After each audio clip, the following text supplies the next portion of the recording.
but Brendan, I think it's about more than just Israel here, because I remember growing up, the left used to be all on the side of freedom. It was, anti-apartheid. It was free Tibet and all of that. And now it seems like something very perverse has happened to what were once noble instincts there. And now it's all about just whoever is against the West, we're on their side.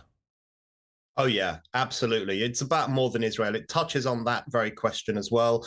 It also touches on the problem of Islamophobia, which I think you want to talk about too, because, when you have a generation that's been brought up to think that criticizing the hijab is bigoted and criticizing the Quran is bigoted and criticizing anything to do with Islam is a species of racism, they are going to be completely incapable and, in fact, unwilling to join the forces of these young people in Iran who are pushing back against an Islamic regime, who are throwing their hijabs onto open fires, who are saying down with Islamist theocracy. I think people are so brainwashed by the cult of Islamophobia that they don't even want to seem to be criticizing a ruthless regime like the one in Iran. So you're right, it touches on so many different things, and it particularly highlights the moral cowardice and the moral relativism of Western progressives. And we see it in the British Labour Party, where the Home Secretary has decided they are not going to use their powers to deport a controversial activist called Alaa Abd El Fattah. Now, this person is Egyptian. They have a long, long history of really virulent, violent tweets, social media posts, speeches, all sorts of things.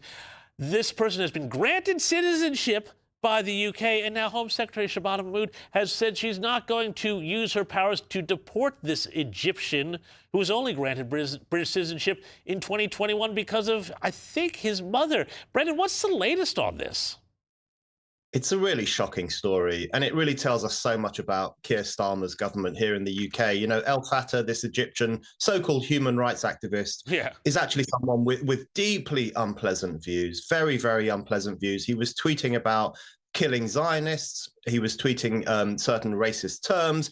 He was saying that he hates white people. He wants to genocide white people and kill British police officers.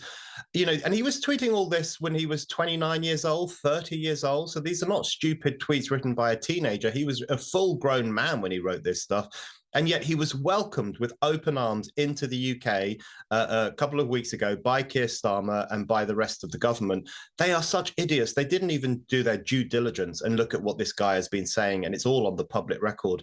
And now the Home Secretary refuses to deport him. I think our borders are so broken at the moment. We would have let in just about anyone. And I think this is really a story of the crisis of British sovereignty and the inability of the British government to get a handle on who's coming to this country and whether or not they deserve to be here. Yeah, no, look, that's absolutely right. And, Britain is also a great example of what happens when you get your multiculturalism so wrong that you have to keep policing what everybody says and does. And I was really struck by this story today in the British press that the Hindu community in Britain is warning that Labour's definition of Islamophobia is going to have a significant chilling effect on their freedom of speech. Brendan, this seems like a fascinating little tale of what happens, when you start to balkanize your society so much that all you can do is tighten the rules on everybody. That's right. And, Islamophobia is such a slippery word. I mean, I think just about everyone now knows what it really means. It means that you're not allowed to criticize any aspect of Islam. It is a rehabilitation of blasphemy laws through the back door to create this new force field around one religion only, the religion of Islam, so that you can't criticize its belief system, you can't criticize its ideas, its holy book, or any of the practices of Muslim people. And it does clamp down on freedom of speech, the freedom of speech of ordinary Brits, the freedom of speech of Hindu Brits. It really does. But you're right, Britain is balkanizing. The project of multiculturalism has turned us into these different ethnic enclaves who are constantly at each other's throats and looking at each other with suspicion. Britain is a prime example of how the ideology of multiculturalism doesn't work. And unless we stand up for true British values and compel people to subscribe to them if they want to live in this country, then we're in big trouble. And just quickly, Brendan, it does seem ironic to me that Britain, which created free speech and the right to speak about the church and anybody else, is now going down this road. Absolutely. You know, we have struggled so hard in this country for freedom of the press and freedom of speech. We've been doing that for hundreds of years.